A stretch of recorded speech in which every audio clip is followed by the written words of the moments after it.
ناظرین، آج کی اس ویڈیو میں ہم حضرت حزقیل علیہ السلام کا واقعہ بیان کریں گے۔ کس طرح ان کی قوم کے 70,000 لوگوں کو مرنے کے بعد دوبارہ زندہ کیا گیا۔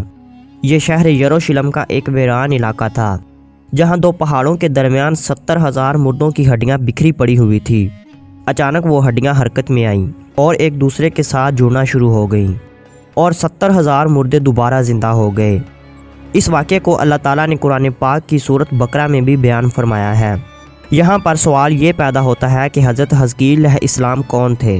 آپ کو بتاتے چلیں کہ حضرت حزقیل علیہ السلام موسیٰ علیہ السلام کے تیسرے خلیفہ تھے اور انہیں نبوت سے بھی نوازا گیا تھا۔ حضرت موسیٰ علیہ السلام کی وفات کے بعد آپ کے خلیفہ اول حضرت یوشع بن نون علیہ السلام مقرر ہوئے۔ ان کو بھی اللہ تعالیٰ نے نبوت سے نوازا تھا۔ ان کے بعد حضرت کالب بن یوحنا دوسرے خلیفہ مقرر ہوئے۔ ان کو بھی اللہ تعالیٰ نے نبوت سے نوازا۔ اس کے بعد تیسرے نمبر پر حضرت حزقیل علیہ السلام موسیٰ علیہ السلام کے خلیفہ اور اللہ تعالیٰ کے برگزیدہ پیغمبر مقرر ہوئے۔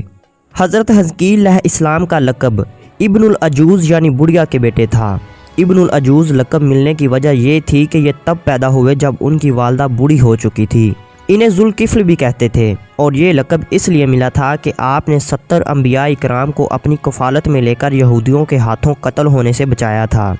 یہودی قوم 70 انبیاء اکرام کو قتل کرنے ہی والے تھے اور اس بےہودہ کام کے لیے وہ اپنی ساری تیاریاں مکمل بھی کر چکے تھے۔ اللہ تعالیٰ کے فضل و کرم سے وہ خود بھی یہودیوں کے تلواروں سے بچ گئے اور باقی انبیاء اکرام کو بھی بچا لیا اور برسوں زندہ رہ کر اپنی قوم کے لوگوں کو ہدایت فرماتے رہے ہیں۔ ناظرین، اب یہ جو 70,000 مردوں کے دوبارہ زندہ ہونے کا واقعہ ہے، یہ بہت ہی دلچسپ واقعہ ہے۔ یہ واقعہ کچھ اس طرح سے ہے کہ بنی اسرائیل کی قوم کا ایک گروہ جو حضرت حزقیل علیہ السلام کے شہر میں رہتا تھا، ان کے دلوں میں موت کا خوف بیٹھ گیا۔ خوف اس طرح سے بیٹھا کہ ان دنوں حضرت حزقیل علیہ السلام کی قوم کے لوگوں میں طاعون کی ایک بیماری پھیل گئی اور یہ بیماری انسانوں میں بہت تیزی سے پھیل رہی تھی۔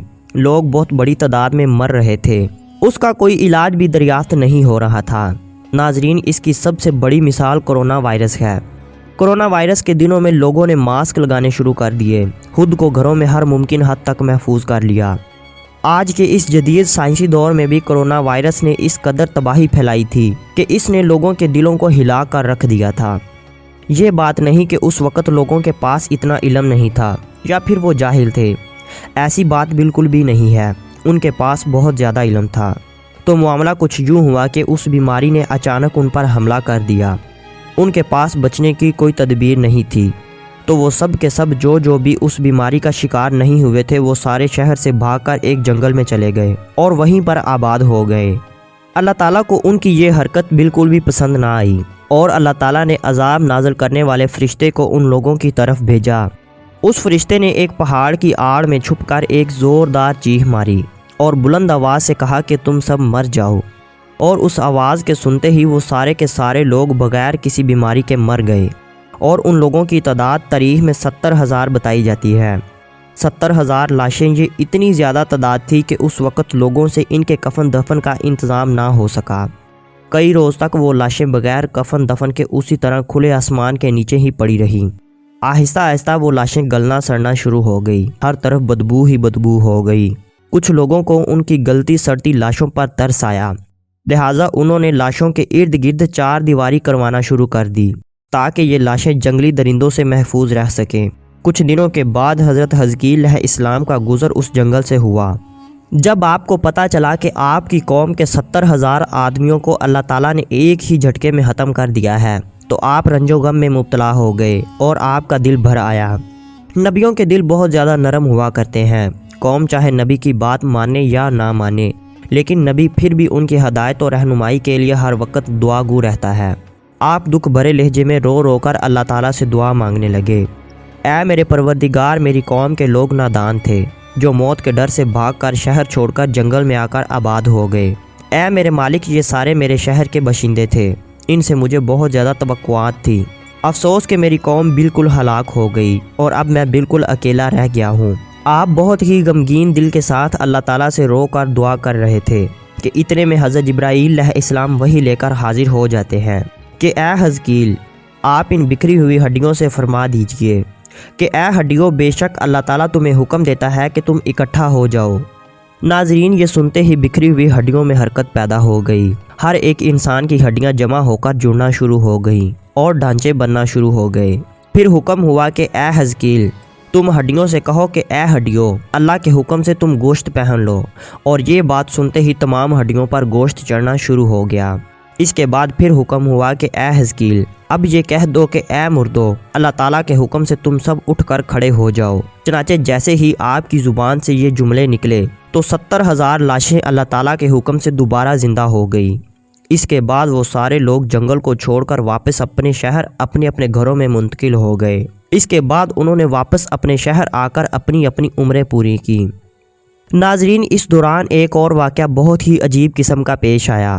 ان مردوں پر اس واقعے کا ایک نشان رہ گیا۔ جب وہ زندہ ہو گئے تب بھی ان کے جسموں سے وہ مردہ جسموں والی بدبو آتی تھی، جیسے کوئی لاش کئی دنوں سے پڑی ہوئی ہے تو اس سے بدبو آنا شروع ہو جاتی ہے۔ ناظرین اب ایسی لاش کی بدبو تو شاید زندگی میں آپ نے کبھی نہ دیکھی ہو، تو اس کی سب سے بڑی مثال قربانی پہ باہر پھینکی جانے والی جانوروں کی علائشیں ہیں۔ اور ایک کام یہ ہوا کہ ان کے کپڑے بھی 2-3 دن بعد خراب ہونا شروع ہو جاتے تھے۔ جیسے قبر میں مٹی لگنے سے مردوں کا کفن میلا ہو جاتا ہے، ویسے ہی ان کے کپڑے ان کے بدن پر ہی میلے ہو جاتے تھے۔